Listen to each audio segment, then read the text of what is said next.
नमस्कार साथियों, स्वागत है आप सभी का आविष्कार आईएएस एकेडमी पर। मैं इंजीनियर लोकेन चौधरी आप सभी का हार्दिक अभिनंदन, हार्दिक स्वागत करता हूं। दोस्तों, आज हम बात करने जा रहे हैं एक बहुत ही महत्वपूर्ण टॉपिक। अमेरिका के द्वारा घोषणा की गई है कि अब वो चंद्रमा पर अपनी पहली मानव बस्ती बसाने जा रहा है। दुनिया की पहली, यानी ह्यूमैनिटी के पूरी हिस्ट्री में, मानवता के पूरे इतिहास में ऐसा पहला कदम है कि कोई देश ऐसा सोच रहा है या फिर ऐसा करने जा रहा है कि चंद्रमा की धरती पर मानव बस्ती बसाई जाएगी और बाकायदा उसी तरीके से वहां इंसान को रखा जाएगा जैसे पृथ्वी पर इंसान रहता है। और इसके लिए एक भारी भरकम मशीनरी की जो आवश्यकता होगी, उसके लिए अमेरिका ने प्लानिंग शुरू कर दी है। नासा ने उस पर कार्य करना शुरू कर दिया है। नासा का एक बहुत ही महत्वाकांक्षी मिशन है जिसका नाम है आर्टेमिस मिशन। आर्टेमिस मिशन जिसके दो अभी पार्ट पूरे हो चुके हैं, आर्टेमिस फर्स्ट और आर्टेमिस सेकंड, जिसमें अनक्रूड मिशन था पहले वाला और दूसरा क्रूड मिशन था, जिसमें अंतरिक्ष यात्री जो है चंद्रमा की कक्षा में काफी लंबे समय के बाद अमेरिका ने इसे पूरा किया था और चंद्रमा की कक्षा में परिक्रमा करने के बाद लगभग 10 दिन बाद लौटे थे और ये सफल रहा। आर्टेमिस थर्ड जो है, जो कि नासा ने पहले से प्लान किया हुआ था कि ये एक ऐसा क्रूड मिशन होगा जिसे हम चंद्रमा की सतह पर इंसान को उतारेंगे। हालांकि 1960 और 70 के दशक में अमेरिका के द्वारा अपोलो मिशन के माध्यम से नील आर्मस्ट्रॉन्ग और बाकी के जो दो साथी थे उनको चंद्रमा की सतह पर उतारा था। लेकिन कई बार अंतर्राष्ट्रीय स्तर पर इस पर क्वेश्चन मार्क भी लगाया गया कि वास्तव में ये मिशन सफल था या नहीं था। अब लेकिन नासा ने लगता है ठान लिया है कि अगर उस पर आपको कोई संदेह है तो हम ये दोबारा से करने जा रहे हैं और उससे कुछ बड़ा करने जा रहे हैं। तो एक खबर तो ये महत्वपूर्ण ये है कि नासा के द्वारा चंद्रमा पर मून बेस प्रोग्राम शुरू कर दिया गया है। दूसरी महत्वपूर्ण खबर ये है कि नासा ने इसरो के साथ एग्रीमेंट किया है और इस प्रोग्राम में, यानी जो अपनी पहली मानव बस्ती है, बस्ती जो बसाने वो जा रहा है, यानी मून बेस बनाने जा रहा है, एक कह सकते हैं कंप्लीटली एक ह्यूमन सेटलमेंट वहां करने जा रहा है। उसमें इसरो की उसे आवश्यकता है और इसमें डील कुछ इस तरीके से है कि इसरो के बिना ये कार्य पूरा नहीं हो सकता। अब ये हमारे लिए भारतीय होने के नाते बड़े गर्व की बात है कि ये इतना बड़ा जो मिशन है, इसमें इसरो की बहुत बड़ी भूमिका रहने वाली है। लेकिन ऐसा क्या है, इसरो ने ऐसा क्या किया है, आज के सेशन में हम ये समझेंगे। मून बेस प्रोग्राम को बारीकी से समझेंगे, एक एक स्टेप मैं आपको बताऊंगा कि वास्तव में नासा करने क्या जा रहा है और भारत को इतनी अहमियत क्यों मिल रही है, इस पर भी हम डिटेल में बात करेंगे। तो चैनल पर नए हैं तो चैनल को सब्सक्राइब कर लें, वीडियो को लाइक और शेयर करना ना भूलें। तो देखिए, ये यहां पर अनाउंसमेंट किया गया है कि स्थायी मानव बस्ती, परमानेंट ह्यूमन सेटलमेंट नासा के द्वारा किया जाएगा। अपोलो मिशन के बाद ये बड़ा कार्य अब नासा करने जा रहा है यहां पर, और जो इनका आर्टेमिस मिशन था उसी को मून बेस प्रोग्राम में इन्होंने कन्वर्ट कर दिया है।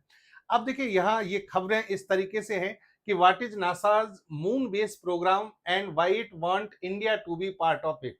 यानी भारत को इसका भाग क्यों बनाया जा रहा है, भारत को इतनी अहमियत क्यों दी जा रही है। और नासा ने अपनी जो साइट है उस पर भी इस मून बेस प्रोग्राम के बारे में अनवील किया है। बहुत सारी चीजें यहाँ पर लिखी हैं कि ये फर्स्ट लूनर आउटपोस्ट है, ह्यूमैनिटीज फर्स्ट लूनर आउटपोस्ट, जो कि यहाँ पर हम चंद्रमा पर लेकर जा रहे हैं, चंद्रमा पर एक बस्ती बसाने जा रहे हैं।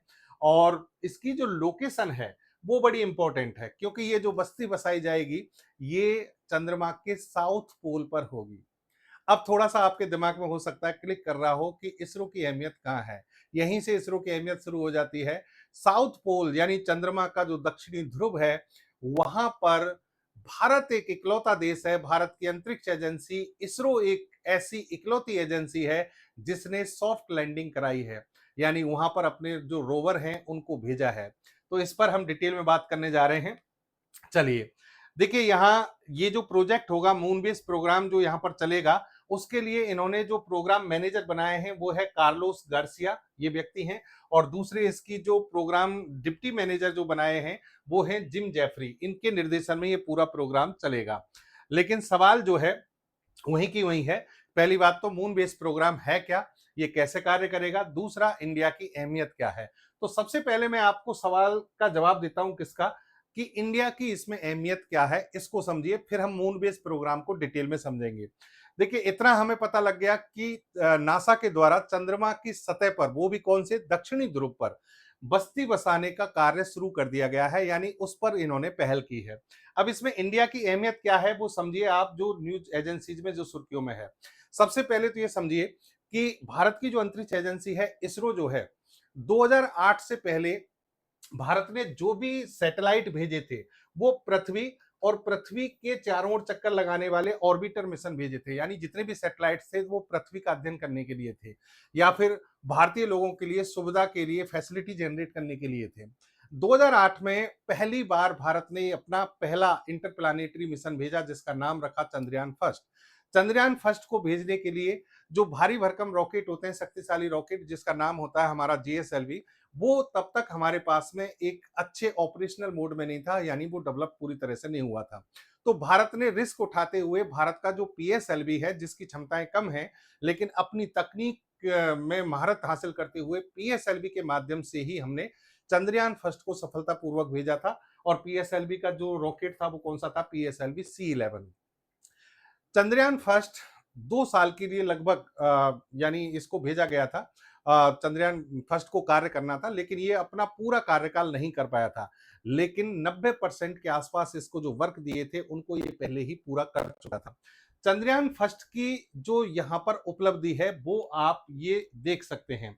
Chandrayaan first data suggest electron from earth forming water on moon. ये दुनिया का ऐसा पहला सैटेलाइट था जिसने यह बताया कि जो अर्थ की प्लाज्मा है उससे जो चार्ज पार्टिकल्स निकल रहे हैं, इलेक्ट्रॉन्स निकल रहे हैं, वो चंद्रमा की मिनरल्स की जो एक्टिविटीज हैं या मिनरल्स की जो कंपोजिशन है या फिर चंद्रमा पर जो वाटर प्रोसेसिंग है, पानी के बनने की जो प्रक्रिया है उसको प्रभावित कर रहा है। यानी पहला सैटेलाइट दुनिया का कौन सा है, चंद्रयान फर्स्ट। और इसे हमने नहीं, नासा के द्वारा इसको प्रमाणित किया गया। तो चंद्रयान फर्स्ट से हमारी सफलता प्राप्त हुई। India first lunar mission finds water on moon. ये किसकी खबर है, द गार्जियन की खबर है। यहां से खबर शुरू होती है। दूसरा देखिए, फिर हमने 2019 में चंद्रयान सेकंड भेजा। चंद्रयान सेकंड को हम उसी तरीके से भेजना चाहते थे कि इसमें एक ऑर्बिटर मिशन भेजें, साथ में हमने इसमें एक लैंडर भी भेजा था, विक्रम लैंडर, प्रज्ञान रोवर भेजा था। लेकिन हमारा जो कह सकते हैं कि जो ऑर्बिटर मिशन था वो तो सफल रहा, लेकिन विक्रम लैंडर जो है उससे कनेक्टिविटी खत्म हो गई थी, वो समाप्त हो गया था। यानी इस मिशन का आधा पार्ट हमारा कंप्लीट नहीं हो पाया था। दक्षिणी ध्रुव पर जो हमारी सॉफ्ट लैंडिंग की जो प्रक्रिया थी वो डिले हुई चंद्रयान सेकंड के इस पार्ट के असफल होने के कारण। लेकिन जो ऑर्बिटर मिशन है चंद्रयान सेकंड का, इसने जो महत्वपूर्ण कार्य किया है वो अपने आप में बहुत ज्यादा काबिले तारीफ है। क्या है, चंद्रयान सेकंड ने सबसे पहली बात तो ये है कि चंद्रमा पर सन का इंपैक्ट क्या होता है, यानी सन जो है वो किस तरीके से प्रभाव डालता है उसका अध्ययन किया। दूसरी बात यहां पर देखिए कि चंद्रयान सेकंड में हमने एक पेलोड भेजा था जिसका नाम है डीएफएसएआर। डीएफएसएआर यानी dual frequency synthetic aperture radar. ये एक सिंथेटिक एपर्चर रडार इतना ताकतवर था जो कि एल बैंड और एस बैंड की फ्रीक्वेंसी पर काम करता था। इस रडार के माध्यम से जो सिग्नल भेजे गए, इसके माध्यम से जो स्टडी की गई उससे पानी का, चंद्रमा की सतह पर पानी का एक पुख्ता सबूत मिला कि बर्फ के रूप में वहां, या फिर हम कहें सरफेस आइस जो है वो चंद्रमा पर मौजूद है। देखिए चंद्रमा की जो सतह है वो बहुत ज्यादा उबड़ खाबड़ है, यानी इसमें जगह जगह गड्ढे हैं, क्रेटर्स बने हुए हैं। और ये जो गड्ढे हैं, ये जो सरफेस है जो उबड़ खाबड़ है, इसमें जो क्रेटर्स बने हुए हैं उनमें कहीं कहीं आइस मौजूद है, यानी पानी जो है वो बर्फ के रूप में मौजूद है क्योंकि इसका टेम्परेचर बहुत कम है। और बाकी जगहों पर जो है पानी नहीं है, यानी पानी जो है एक ऐसा नहीं है सिमेट्रिकली सब जगह है, असिमेट्रिक वे में है, इरेगुलर है कहीं पर नहीं है। दूसरी बात यह है कि ये पूरा क्षेत्र जो है दक्षिणी ध्रुव वाला क्षेत्र ज्यादातर अंधेरे में रहता है, परछाई जो है इस पर पड़ती रहती है। तो ऐसे में बहुत टिपिकल काम था कि यहाँ पर पानी का पता लगाया जाए। लेकिन जो डीएफएसएआर है उसके माध्यम से लगभग 9 क्रेटर जो हैं उनकी स्टडी की गई, जिनमें से 4 क्रेटर में बर्फ का पता लगा कि यहां पर बर्फ मौजूद है, आइस मौजूद है। और इसमें से एक जो क्रेटर है जिसका नाम है फोस्टेनी क्रेटर, इसमें बर्फ के पाए जाने के सबसे ज्यादा चांसेस जो हैं चंद्रयान सेकंड के द्वारा बताए बताए गए हैं। और इस पर नजर किसकी है? नासा की है। अब सोचिए, नासा वहां पर बस्ती बसाने जा रहा है, तो क्या पानी पृथ्वी से भेजा जाएगा लगातार इतनी बड़ी बस्ती को? वहां जितने लोग वहां पर रहेंगे, महीनों तक रहेंगे, सालों तक रहेंगे, क्या उनके लिए ईंधन की जो आवश्यकता होगी वो सब जो है पृथ्वी से भेजा जाएगा? संभव ही नहीं है। आप 1 दिन 2 दिन 10 दिन प्रयोग कर सकते हैं, उसके बाद ये प्रयोग सब असफल हो जाएगा। तो आपको क्या करना पड़ेगा? चंद्रमा पर जो रिसोर्सेज हैं उन्हीं से एनर्जी जनरेट करनी पड़ेगी, उन्हीं से जो बेसिक संसाधन है उन्हीं को जनरेट करना पड़ेगा। और उसमें सबसे अहम चीज क्या है? सबसे अहम चीज है जल। अगर पानी मिल जाता है तो इसी पानी से पीने योग्य बनाया जा सकता है, इसी पानी से रॉकेट ईंधन बनाए जा सकते हैं, क्योंकि आपको पता है क्रायोजेनिक तकनीक से हम लिक्विड हाइड्रोजन, लिक्विड ऑक्सीजन बना सकते हैं। इसी पानी का उपयोग करके हम आगे की प्रोसेस, जैसे कि मान लीजिए न्यूक्लियर रिएक्टर वगैरह हैं, उनमें भी इसकी आवश्यकता हो सकती है, वहां भी इसका उपयोग कर सकते हैं।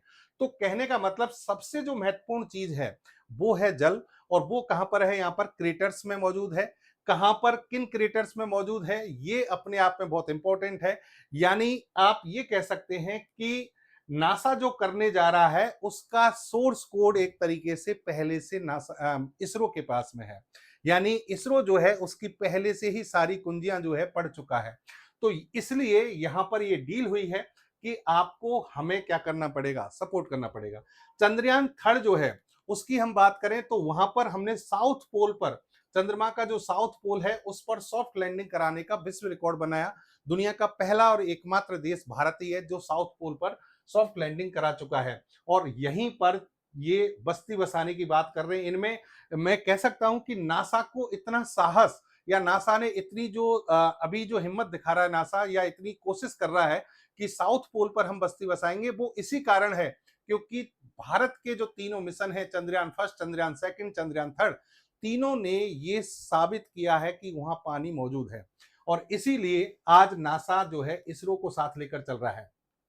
चंद्रयान थर्ड को यहां देखिए एक बहुत ही महत्वपूर्ण अवार्ड है जिसका नाम है गोडार्ड एस्ट्रोनिक अवार्ड।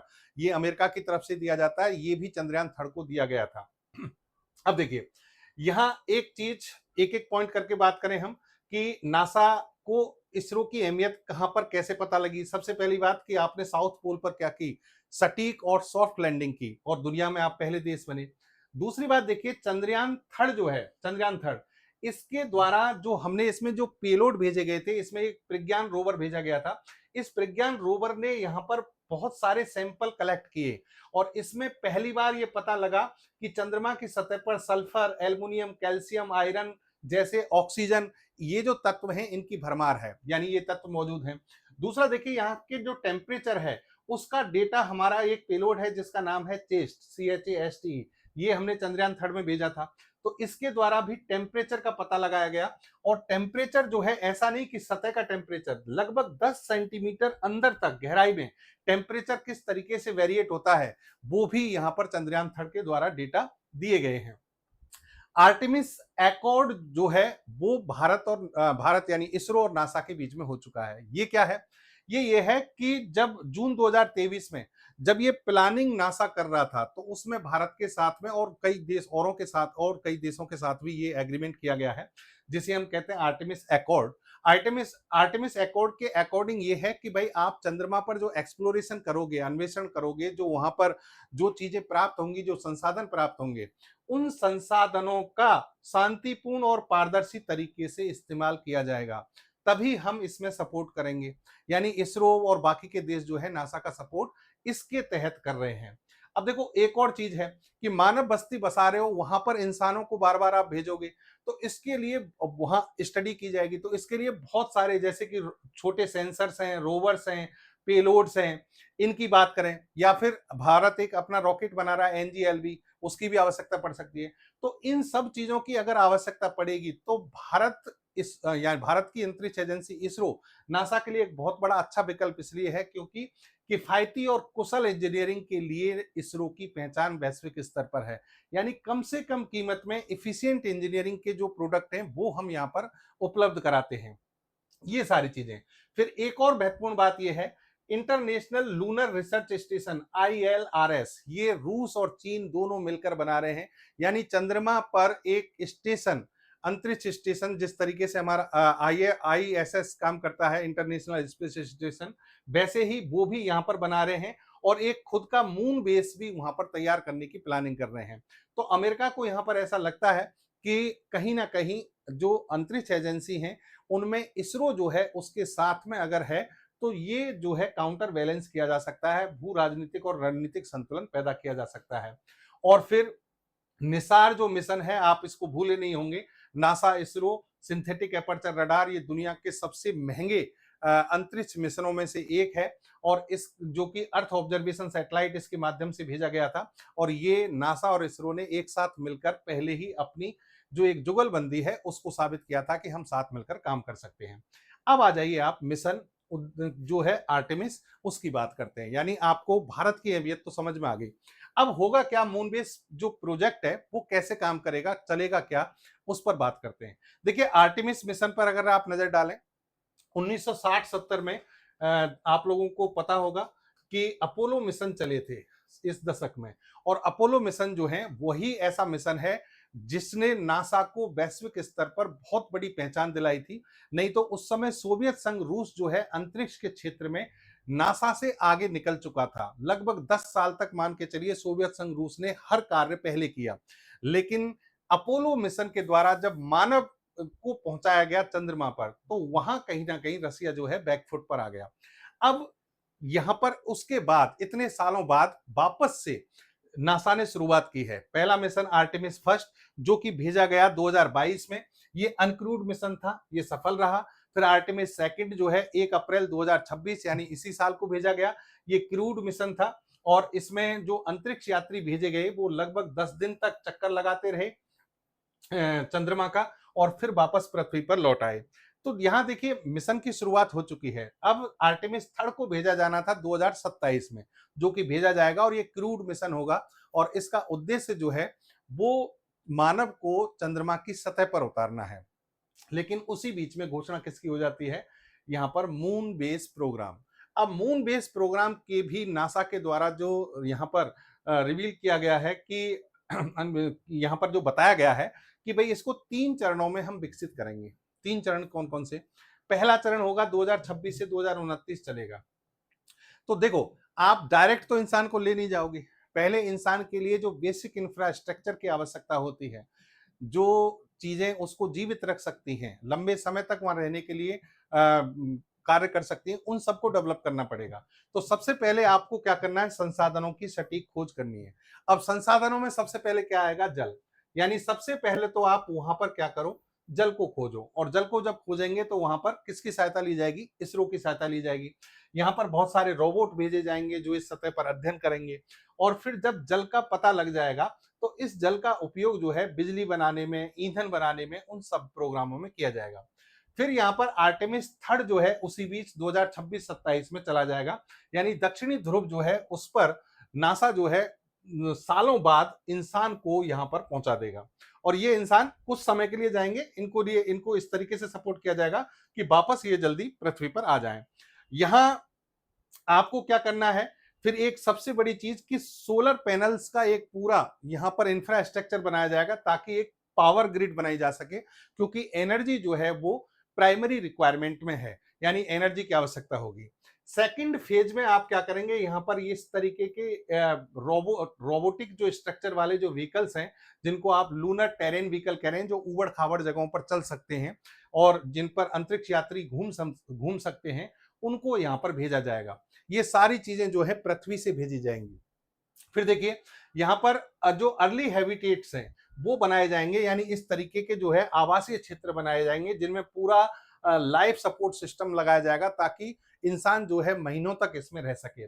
और फिर यहां पर जो आईएसआरयू का मतलब है इन सिटू रिसोर्सेज यूटिलाइजेशन, जो यहाँ के जो संसाधन हैं उनको एक तरीके से यूज करना शुरू किया जाएगा। उनसे ऑक्सीजन, जैसे कि जल है, जल को आप क्या करेंगे, इलेक्ट्रोलाइसिस प्रोसेस के द्वारा हाइड्रोजन और ऑक्सीजन में बदलेंगे, फिर उसे कम टेम्परेचर पर लाकर क्रायोजेनिक तकनीक के माध्यम से ईंधन में, रॉकेट ईंधन में भी बदला जाएगा।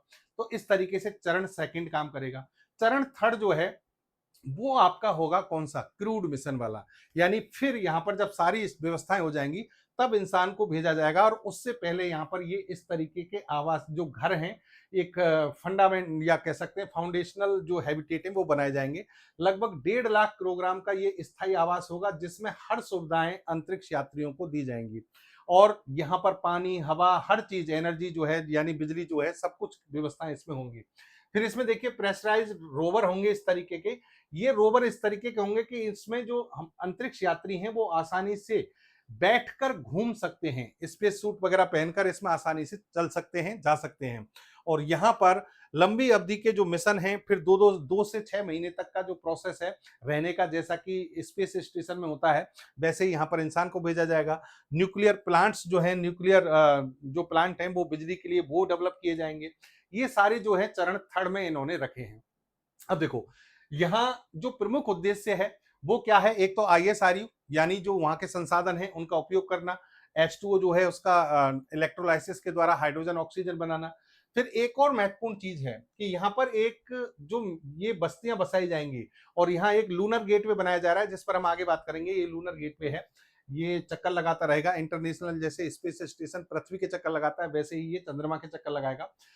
यहाँ इंसान को जब भेजा जाएगा तो वो एक तरीके से एक लेबोरेटरी की तरह काम करेगा, क्योंकि अगला जो मिशन है वो है मार्स। यानी नासा जो है अगली व्यवस्था या फिर अगली जो प्लानिंग कर रहा है वो किस पर, इंसान को मंगल ग्रह पर भेजने की बात कर रहा है। तो इसके लिए लेबोरेटरी का काम ये करेगा। फिर ये डीप स्पेस साइंस जो है, यानी यहाँ की पूरी जियोलॉजी जो है, और यहाँ पर रेडिएशंस का इम्पैक्ट क्या है, इसकी जो हिस्ट्री क्या है चंद्रमा की, ये सब कुछ जो है इसको जानना इनका मेन उद्देश्य है। अब देखो यहाँ एक चीज समझिए आप कि जो नासा ने जो प्लानिंग की है वो क्या की है, वो समझिए कि कैसे किस तरीके से इसको भेजा जाएगा।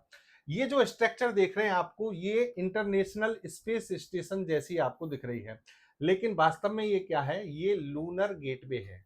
लूनर गेटवे क्या होता है और क्या है, ये बहुत ही बड़ी स्ट्रक्चर है, हालांकि इसकी तुलना में बहुत छोटी है।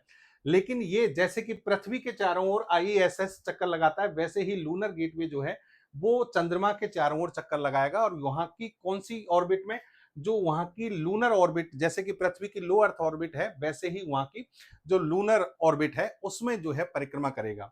अब इसमें क्या होगा, ध्यान से समझना, परिक्रमा करने से क्या होगा, यानी ये जो है एक तरीके से आप ये मान के चलिए कि आपको चंद्रमा और पृथ्वी के बीच में ये एक तरीके का बस स्टैंड मान लीजिए, एयरपोर्ट मान लीजिए। होगा क्या, समझिए इसको प्लानिंग कैसे है। सबसे पहले जो है हमने कहा कि यहाँ पर बस्तियां बसा दी जाएंगी, इस तरीके की जो है यहाँ पर एक तरीके से बस्तियां बना दी जाएंगी, यानी उनका इंफ्रास्ट्रक्चर बना दिया जाएगा, आउटपोस्ट जो है वो बना दी जाएंगी, ठीक है। उसके बाद जब इंसान को भेजने की बारी आएगी उससे पहले क्या किया जाएगा, फर्स्ट नंबर पर तो यहाँ पर इंफ्रास्ट्रक्चर बना दिया आपने। दूसरे नंबर पर फिर आप लूनर गेटवे को भेजेंगे। लूनर गेटवे जो है वो चंद्रमा के चक्कर लगा रहा है चारों ओर। फिर लूनर गेटवे जो है ये बहुत बड़ा स्ट्रक्चर है। अब आपको जब इंसान भेजना है तो उससे पहले यहाँ पर एक, देखिए ये आपको स्ट्रक्चर जो दिख रही है इसे कहते हैं ह्यूमन लैंडिंग सिस्टम। जो स्पेस एक्स कंपनी है उसका बहुत बड़ा एक स्पेस क्राफ्ट है, जिसका रॉकेट है, जिसका नाम है स्टारशिप। स्टारशिप और एक ब्लू ओरिजिन जो है उसका है लैंडर। इन दोनों ने इसको ह्यूमन लैंडिंग सिस्टम में कन्वर्ट किया है। ये ह्यूमन लैंडिंग सिस्टम क्या करेगा, ये डायरेक्ट यहां पर अगर आपने अंतरिक्ष यात्री को भेजा तो वो डायरेक्ट चंद्रमा पर नहीं उतरेगा। इसको यहां पर जो HLS है, ह्यूमन लैंडिंग सिस्टम, इसके साथ डॉक करेगा, यानी इसकी डॉकिंग होगी, इसके साथ जुड़ जाएगा। तो यहां से अंतरिक्ष यात्री इसमें बैठेंगे और फिर ये जो है चंद्रमा की सतह पर लैंड करेगा। यानी इसके माध्यम से लोगों को यहां पर भेजा जाएगा, अंतरिक्ष यात्रियों को भेजा जाएगा। अब सवाल यह है कि सर यहां तक कैसे पहुंचेंगे, यहां तक, तो यहां तक सुनिए आप। इसके लिए नासा ने एक रॉकेट बनाया है जिसका नाम है SLS। SLS का मतलब है स्पेस लॉन्च सिस्टम रॉकेट।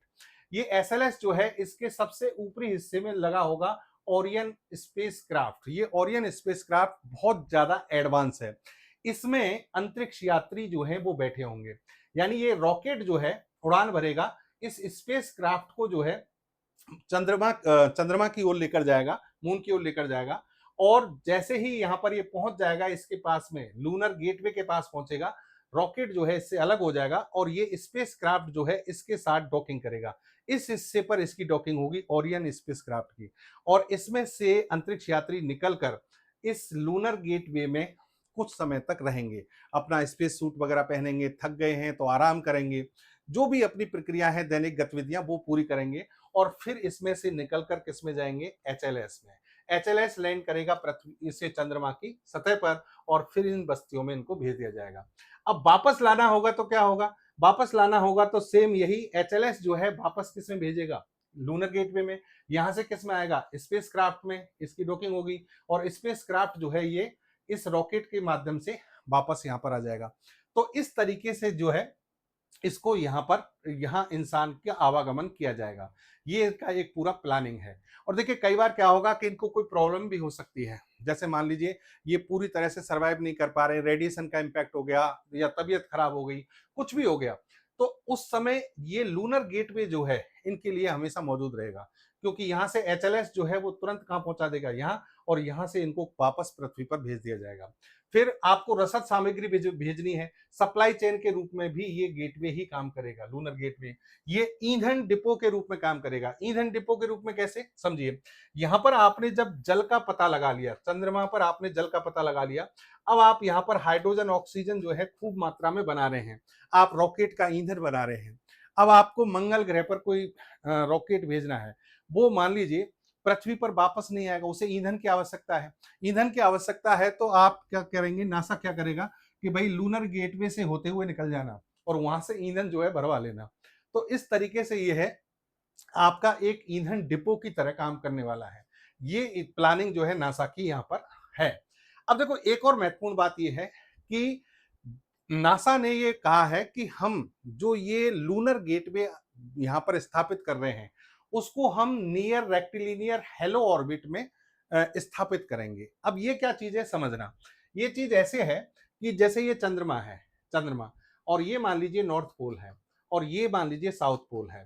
तो नॉर्थ पोल से जिस ऑर्बिट में ये परिक्रमा करेगा, अपोलो मिशन जो होते थे वो ऐसे इस तरीके से भूमध्य रेखा वाली, जैसे पृथ्वी की भूमध्य रेखा है ना, ऐसे चक्कर लगाते थे अपोलो मिशन के सैटेलाइट। लेकिन यहां पर इन्होंने उल्टा किया, नॉर्थ पोल साउथ पोल वाला। अब नॉर्थ पोल साउथ पोल में भी क्या किया है, ये डिस्टेंस रखी है 3000 किलोमीटर और ये डिस्टेंस रखी है 70,000 किलोमीटर। 70,000 किलोमीटर, यानी ये तो सर्कुलर ऑर्बिट थी, जो अपोलो मिशन की थी वो कैसी थी, सर्कुलर ऑर्बिट थी, वृत्तीय कक्षा। लेकिन ये कैसी है, दीर्घ वृत्तीय, इलिप्टिकल है, लेकिन इलिप्टिकल भी बहुत ज्यादा है। इसको क्या कह रहे हैं, hello orbit, near rectilinear hello orbit. इससे क्या फायदा होगा आप समझिए, यहां पर देखो, इससे फायदा ये होगा कि जैसे ये पृथ्वी है, पहले क्या होता था कि जब सैटेलाइट इस तरीके से परिक्रमा कर रहे थे तो इस वाली साइड में जब सैटेलाइट आ गया तो इसका पृथ्वी से कनेक्शन खत्म हो जाता था।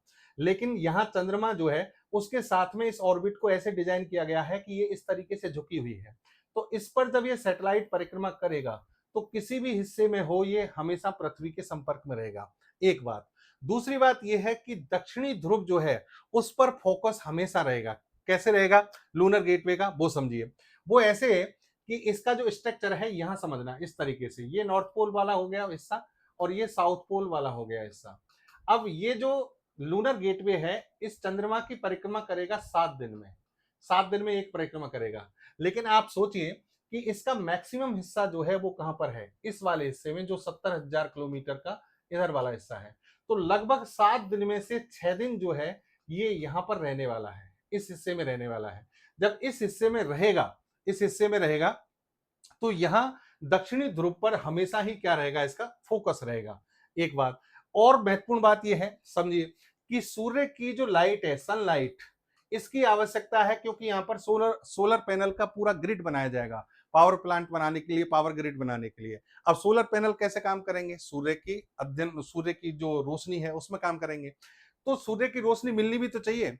साउथ पोल जो है वो हमेशा इस तरीके से आ जाता है कि यहाँ पर जो इसकी परछाई है चंद्रमा की वो इसको रोक लेती है, लेकिन परछाई हमेशा इस तरीके से है, ठीक है। अब आपने जो ऑर्बिट ली है, इस ऑर्बिट का स्ट्रक्चर कुछ इस तरीके से है। अब ये देखिए आप, इस परछाई से बाहर ही रहेगा हमेशा, तो यहां पर लूनर गेटवे भी हमेशा क्या रहेगा, भारी रहेगा। तो इस तरीके से आप सौर ऊर्जा जो है इसको क्या मिलेगी, निरंतर मिलती रहेगी, ये काम करता रहेगा, ये काम करता रहेगा, तो यहाँ पर कांटेक्ट जो है इसका सिग्नल हमेशा बना रहेगा। और महत्वपूर्ण बात एक और देखिए कि चंद्रमा जो है, जैसे कि आइंस्टीन ने कहा था कि भाई जो ग्रेविटी जो है, ग्रेविटी एक फोर्स नहीं है, बल्कि ग्रेविटी क्या है, एक झुकाव है। झुकाव कैसे? जैसे कि मान लीजिए स्पेस टाइम का जो एक पूरा जो कर्व होता है, स्पेस टाइम की एक सरफेस होती है और उस पर कोई पिंड गिरा दिया जाए तो वो ऐसे क्या होता है, झुक जाता है। झुक जाता है तो यहाँ पर कोई पिंड होगा तो वो इस पे क्या करता रहेगा, परिक्रमा करता रहेगा। तो लूनर गेटवे जो है वो ये जो कर्व बना हुआ है इसके सबसे ऊपरी हिस्से पर क्या कर रहा है, परिक्रमा कर रहा है। अगर कल को आपको क्या करना है, यहां से स्पेसक्राफ्ट को मंगल ग्रह पर भेजना है तो यहां से भेजना बहुत ज्यादा आसान रहेगा। तो मंगल ग्रह के लिए बेहतरीन जो स्प्रिंग बोर्ड है वो यहां से प्राप्त मिल होने वाला है इस तरीके से। फिर पानी की हम बात करें कि पानी भाई निकालेंगे कैसे, तो देखो बहुत ज्यादा कम टेम्परेचर है, -230 डिग्री सेंटीग्रेड, -55 डिग्री सेंटीग्रेड, इतना टेम्परेचर वहां पर है।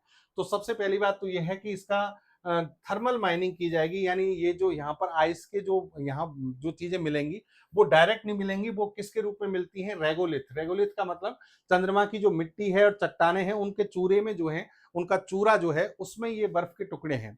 अब पहले तो उनकी हीटिंग की जाएगी, इस तरीके से व्यवस्था कुछ की गई है कि यहाँ पर रिफ्लेक्टर लगा दिए गए हैं ताकि सूर्य का जो प्रकाश आए वो इसके टेम्परेचर को बढ़ाए। टेम्परेचर बढ़ाएंगे तो बर्फ गर्म होगी, वो पिघलेगी, पिघलेगी, भाप बनेगी। उस भाप में जो यानी जो जल है फिर उसका प्योरिफिकेशन किया जाएगा, क्योंकि इसमें बहुत सारे केमिकल्स होंगे, बहुत सारी गैसेज होंगी, उनको फिल्टर किया जाएगा। फिल्टर करने के बाद में इलेक्ट्रोलाइसिस के माध्यम से हाइड्रोजन ऑक्सीजन को अलग किया जाएगा। फिर हाइड्रोजन ऑक्सीजन को आप बहुत कम टेम्परेचर पर, ऑक्सीजन को -183 डिग्री सेंटीग्रेड, हाइड्रोजन को -253 डिग्री सेंटीग्रेड पर लाकर क्या बना सकते हैं, ईंधन बना सकते हैं। तो इस तरीके से नासा की आप प्लानिंग सोचिए, कितनी बड़ी प्लानिंग है। यानी जहां कुछ नहीं है, जहां कुछ नहीं है, अभी एक तरीके से खाने के लिए कुछ नहीं है, रहने के लिए वहां पर आवासीय क्षेत्र नहीं है, पीने के लिए पानी नहीं है, और आप फैसिलिटीज के लिए एनर्जी नहीं है, लेकिन नासा जो है सब कुछ प्लानिंग कर चुका है कि ये हम अब करने जा रहे हैं। और इसमें भारत, भारत की अंतरिक्ष एजेंसी इसरो की क्या अहमियत है, आज के सेशन में ये चीज आपको पता लग गई होगी। इसी के साथ उम्मीद करता हूं तकनीकी विश्लेषण आपको समझ में आया होगा। फिर से आपसे मिलेंगे। जय हिंद, जय भारत।